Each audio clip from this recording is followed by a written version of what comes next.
Hello friends. आपको पता है कि ऑर्गेनिक केमिस्ट्री जो सी है उसकी वेटेज 33 मार्क्स की है। तो ऑर्गेनिक केमिस्ट्री के सारे चैप्टर्स ज़रूर करें, बहुत इंपॉर्टेंट है, आसान भी हैं और कोई मुश्किल नहीं है। अगर आप करने पे आएंगे तो ऑर्गेनिक केमिस्ट्री बड़े आराम से तैयार हो जाएगी। बट ये वॉलेटाइल सब्जेक्ट है थोड़ा, मगर ध्यान से करिए और बार बार करिए।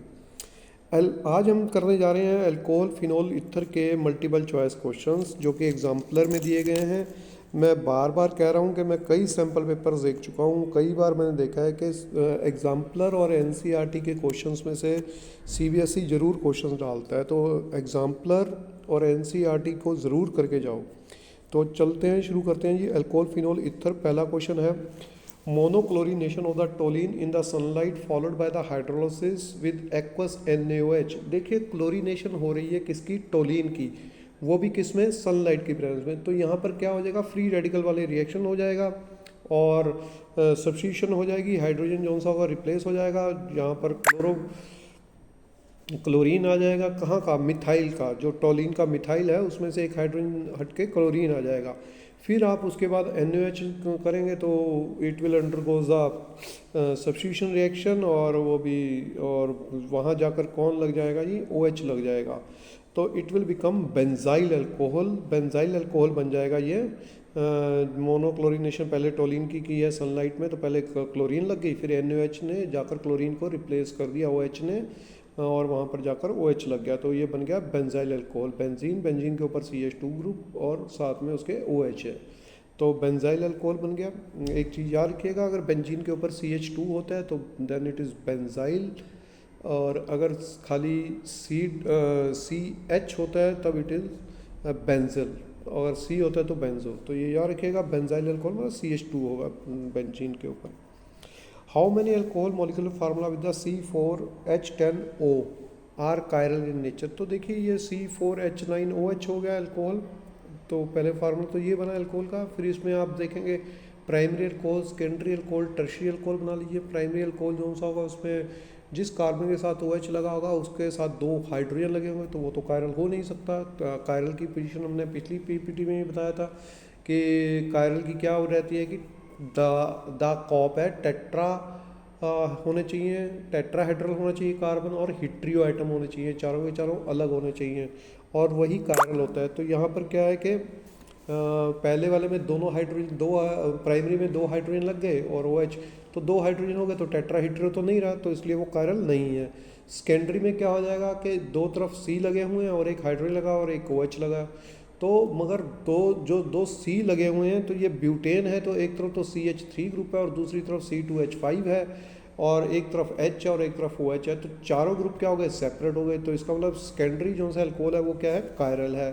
तो टेट्रा भी हैं, हिट्रियो भी होते हैं, तो ये कायरल हो गया सेकेंडरी वाला। टर्शियरी में क्या होगा, टर्शियरी में तीनों कार्बन लगे होंगे, 3 मिथाइल ग्रुप लग चुके होंगे, तो वो फिर टेट्राहीड्रो ग्रुप नहीं रहेगा, तो टेट्राहीड्रो ग्रुप अटैच नहीं होगा क्योंकि तीनों के तीनों मिथाइल ग्रुप आ गए हैं और एक OH ग्रुप है, तो वहाँ पर भी वो क्या होगा, वो भी कायरल नहीं होगा। तो इसमें क्या आएगी, सिर्फ सेकेंडरी वाला ही है जो कायरल है, तो आंसर क्या आ जाएगा जी, 1A आंसर आ जाएगा, सिर्फ एक ही बनेगा।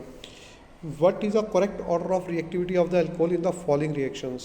तो यहाँ पर ROH plus HCl gives RCl plus H2O in presence of ZnCl2। ये तो ल्यूकस टेस्ट हो गया, और यहाँ पर आपको पता है कि यहाँ पर क्या बनता है, कार्बोकेटाइन। कार्बोकेटाइन कौन सा ज़्यादा स्टेबल होता है, tertiary carbocation is more stable than the secondary, और secondary is more stable than the primary.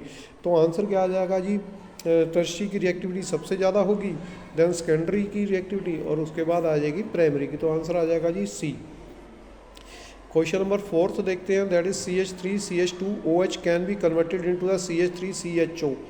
तो याद रखिएगा अल्कोहल की ऑक्सीडेशन क्या बनती है, एल्डिहाइड, एल्डिहाइड की ऑक्सीडेशन क्या बनती है, एसिड। अगर स्ट्रॉन्ग ऑक्सीडाइजिंग एजेंट होगा तो अल्कोहल सीधा एसिड बन जाएगा, अगर वीक ऑक्सीडाइजिंग एजेंट डालेंगे तो पहले एल्डिहाइड पे रुक जाएगी कहानी।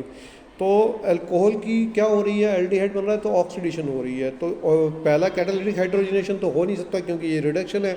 ट्रीटमेंट विद LiLH4 ये भी गलत है क्योंकि ये रिड्यूसिंग एजेंट है, तो ये भी हाइड्रोजन ऐड करता है। Treatment with the pyridinium chlorochromate, yes it is a oxidizing agent and it is a not a strong weak oxidizing agent, तो ये बिल्कुल ठीक है, ये अल्कोहल को किस में बदल देगा, एल्डिहाइड में। Treatment with KMnO4 is oxidizing agent, but वो स्ट्रॉन्ग है तो वो एसिड में चला जाएगा, तो आंसर क्या आ जाएगा, इट इज़ सी। नेक्स्ट देखते हैं the process of converting alkyl halide into the alcohol. Alkyl halide को अल्कोहल में बदल रहे हैं, अरे हम करके हटे हुए हैं, ये हमें पता है कि ये सब्स्टिट्यूशन रिएक्शन है और SN1 SN2 हमने पढ़ा है, तो ये आपको हमें बिल्कुल क्लियर है। एल्काइल हैलाइड जो से हैं वो अल्कोहल बनाते हैं जब हम इनमें KOH एक्वस डालते हैं, तो सब्स्टिट्यूशन रिएक्शन हो गया, ठीक है। Which of the following compound is aromatic alcohol, तो इसमें कौन सा एरोमेटिक अल्कोहल है ये देखना है। देखिए यहाँ पर पहला दिया हुआ है फिनोल, फिर दिया हुआ है बेंजाइल अल्कोहल, फिर आपका बेंजाइल अल्कोहल पे वो की हुई है एक मिथाइल ग्रुप अटैच किया हुआ है मेटा पे, और फिर फिनोल पे भी है एक मेटा पे मिथाइल ग्रुप अटैच किया हुआ है। एक चीज़ याद रखिए बेटे, फिनोल जो से हैं वो एरोमेटिक नहीं है, उसको हम कार्बोलिक एसिड कहते हैं, वो एक उनकी अपनी ही क्लास है। तो फिनोल वाले जो से हैं दोनों के दोनों हटा दीजिए, ये दोनों के दोनों आपके क्या हैं, they are not aromatic alcohol.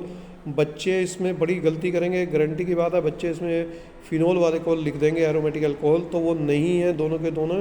Answer क्या आएगा जी, बी और सी। तो बी और सी आएगा आंसर, आंसर आ जाएगा जी सी, जिसमें दोनों ऑप्शन है बी और सी, ठीक है जी। ये दोनों एरोमेटिक अल्कोहल थे। और give the IUPAC name of the following compound, अरे बड़ा सिंपल है, अल्कोहल को आपने पहले नंबर दे देना है, दैट इज़ 2 नंबर आ गया अल्कोहल का, और 3 4 5 नंबर आपका आ गया जी क्लोरीन का। तो आपका क्या आएगा, 5 क्लोरो, 6 हो गए हेक्सेन, 2 ओल, आंसर आ जाएगा जी सी। IUPAC नेम ऑफ द मेटाक्रिजोल, मेटाक्रिजोल में आपने देखना है कि मिथाइल ग्रुप कहाँ पर लगा है, मेटा पे लगा हुआ है। फिनोल में मिथाइल ग्रुप कहाँ लगा है, मेटा पे, तो 3 नंबर पे आ गया। तो 3 नंबर पे क्या बनेगा जी, 3 मिथाइल अल्कोहल, तो आंसर आ जाएगा जी ए। चलिए नेक्स्ट चलते हैं। क्रिजोल और एनिजोल कंफ्यूज करता है बच्चे, ये ज़रा ध्यान रखिएगा। अगले में फिर IUPAC पूछा हुआ है, ये इथर ग्रुप है, तो इथर का होता है एल्कोक्सी अल्केन, एल्कोक्सी वो बनता है जो छोटा ग्रुप होता है। तो यहाँ पर आप देखिए मिथॉक्सी बन जाएगा। मिथॉक्सी कितने पे लगा हुआ है, 2 कार्बन पे लगा हुआ है, और चेन किसकी है, 3 की प्रोपेन, तो 2 मिथॉक्सी प्रोपेन, आंसर आ जाएगा जी सी, 2 मिथॉक्सी प्रोपेन। नेक्स्ट आ गया, which of the following can act as a strongest base, ये बड़ा इंपॉर्टेंट है, which of the following act as a strongest base. इसमें आपने क्या करना है, आप याद रखिएगा स्ट्रॉन्गेस्ट बेस का एसिड जो सा कॉन्जुगेट एसिड होगा वो क्या होगा, वो वीक होगा। तो इसमें से आपने इनका कॉन्जुगेट एसिड बनाइए और देखिएगा कौन सा एसिड वीक है। तो पहले का बन जाएगा जी H पॉजिटिव ऐड करके वाटर, और दूसरे B का बन जाएगा जी ROH अल्कोहल बन जाएगा, तीसरे का फिनोल बन जाएगा, चौथे का फिनोल बन जाएगा। मगर और मेटा पे कौन बैठा है, नाइट्रो ग्रुप। हमें पता है इलेक्ट्रॉन विड्राइंग ग्रुप जो सा होता है वो एसिडिक स्ट्रेंथ बढ़ाता है, तो ये तो बड़ा एसिडिक हो गया, सबसे स्ट्रॉन्ग एसिडिक हो गया। फिनोल अल्कोहल से ज़्यादा एसिडिक है, ये भी हमें पता है, तो सी वाला भी नहीं हो सकता, क्योंकि हमें वीकेस्ट एसिड देखना है। अब अल्कोहल और वाटर में से कौन वीकेस्ट एसिड है, वी नो दैट के alcohol is weaker acid than the water. तो आंसर क्या आ जाएगा जी, बी आ जाएगा आंसर, OR नेगेटिव। चलिए नेक्स्ट क्वेश्चन देखते हैं, which of the following compound will react with the sodium hydroxide solution in the water. तो आप इसमें देख रहे हैं ऊपर फिनोल है, फिर बेंजाइल अल्कोहल है, फिर टर्शियल अल्कोहल है, और फिर इथाइल अल्कोहल है।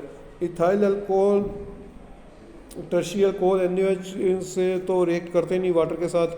बेंजाइल अल्कोहल भी बिल्कुल इन जैसा ही बिहेव करता है, तो वो भी रिएक्ट नहीं करता। तो इसमें कौन रिएक्ट करता है, ये फिनोल। फिनोल जब NaOH के साथ रिएक्ट करता है तो सोडियम फिनोक्साइड बना देता है, तो H रिप्लेस हो जाता है बाय द Na। तो 12th question, phenol is less acidic, we know that electron withdrawing group होगा तो फिनोल उससे कम एसिडिक होगा, अदरवाइज फिनोल जो सा है वो सबसे ज़्यादा एसिडिक है अभी तक जो हमने पढ़ा है, या फिर इससे ऊपर कार्बोक्सिलिक एसिड है।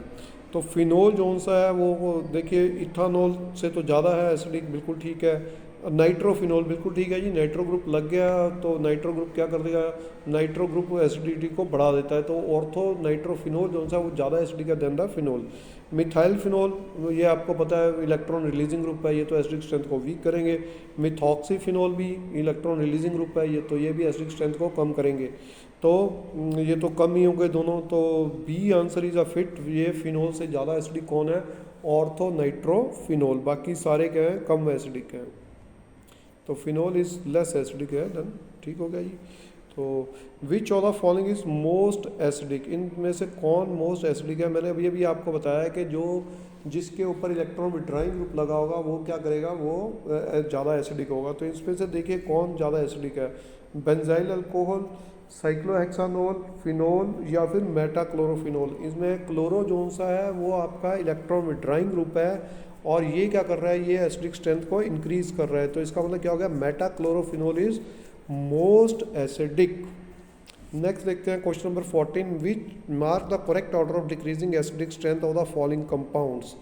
फॉलोइंग कंपाउंड्स में आप देखिए कि एसिडिक स्ट्रेंथ को आपने वो करना है, डिक्रीजिंग ऑर्डर में अरेंज करना है। तो सबसे पहले सबसे ज़्यादा एसिडिक कौन होगा? हमें पता है जी सबसे ज़्यादा एसिडिक कौन होगा? जहाँ इलेक्ट्रॉन विड्रॉइंग ग्रुप होगा और वो भी ऑर्थो या पैरा पोजीशन पे। तो नाइट्रो वाला जो सा है इलेक्ट्रॉन विड्रॉइंग ग्रुप है और ये सबसे ज़्यादा एसिडिक होगा। तो 2 वाला सबसे टॉप पे आएगा। देखिए इनमें से ऑप्शन बी में सबसे ठीक है, बी वाला सबसे एसिडिक फोर्थ आ गया, सेकेंड आ गया। फिर उसके बाद फिफ्थ पे ये जो सा है जी नाइट्रो ग्रुप एट मेटा पे, ये आई इफेक्ट तो देता है मगर आर इफेक्ट नहीं देता है। तो यहाँ पर आई इफेक्ट से ही वो कर देगा इलेक्ट्रॉन विड्रॉइंग से। तो सेकंड के बाद आ जाएगा जी फोर्थ, थोड़ा सेकंड से कमज़ोर। फिर उसके बाद आ जाएगा जी आप देखेंगे फिनोल, क्योंकि बाकी दोनों के पास क्या है? इलेक्ट्रॉन रिलीजिंग ग्रुप है। तो फर्स्ट आ गया, ठीक है जी, पहले सेकंड फिर फोर्थ फिर फर्स्ट। फिर नेक्स्ट पे कौन आ जाएगा? नेक्स्ट पे आ जाएगा जी आपका इलेक्ट्रॉन रिलीजिंग ग्रुप जो मेटा पे है 3, और देन उसके बाद आ जाएगा जी फिफ्थ, तो पैरा वाला। तो इस प्रकार से ये रहेगा आपका और आंसर इज बी। नेक्स्ट आपका आ गया जी 15, mark the correct increasing order of reactivity of the following compound with the HBr और HCl। तो यहाँ पर आप देखिए कि कौन ज़्यादा रिएक्टिव है किसके साथ? HBr और HCl के साथ। तो आप देख पाएंगे कि जो Br के साथ रिएक्ट करेगा जल्दी से जल्दी, यहाँ पर क्या कर रहा है? इलेक्ट्रॉन, यहाँ पर कार्बोकेटायन बनेगा। कार्बोकेटायन जो ज़्यादा स्टेबल होगा वही जल्दी रिएक्ट करेगा। तो देखिए इलेक्ट्रॉन विड्रॉइंग ग्रुप जो सा होगा वो कार्बोकेटायन की स्टेबिलिटी को डिक्रीज़ करेगा, क्योंकि ये फैक्टर क्या कर रहा है? पॉजिटिव चार्ज को इंक्रीज़ कर रहा है इलेक्ट्रॉन लेकर। तो सबसे ज़्यादा रिएक्टिव जो सा होगा जी सबसे टॉप पे आना चाहिए जी फर्स्ट वाला सबसे टॉप पे है। सी और डी में से कोई आंसर है, ठीक है। अब इन दोनों में से आप देख रहे हैं कि नाइट्रो ग्रुप का इफेक्ट ज़्यादा है तो वो कम रिएक्टिव होगा। तो फर्स्ट के बाद कौन आना चाहिए जी? थर्ड के बाद फिर कौन आना चाहिए? सेकंड सबसे कम रिएक्टिव है, तो आंसर आएगा जी सी। तो नेक्स्ट आपका आ गया, arrange the following compounds in the increasing order of boiling points, ठीक है जी। तो हमें पता है जैसे जैसे मॉलिक्यूलर मास बढ़ता है वैसे वैसे बॉइलिंग पॉइंट भी बढ़ता है, जैसे जैसे ब्रांचिंग बढ़ती है मॉलिक्यूलर मास कम होता है। तो हमें पता है पेंटानॉल तो सबसे ज़्यादा होगा, क्योंकि इनमें प्रोपानॉल, ब्यूटानॉल फिर पेंटानॉल सबसे ज़्यादा और प्रोपानॉल सबसे कम। अब सिर्फ चक्कर है जी ब्यूटानॉल 1 ओल का और ब्यूटानॉल 2 ओल का।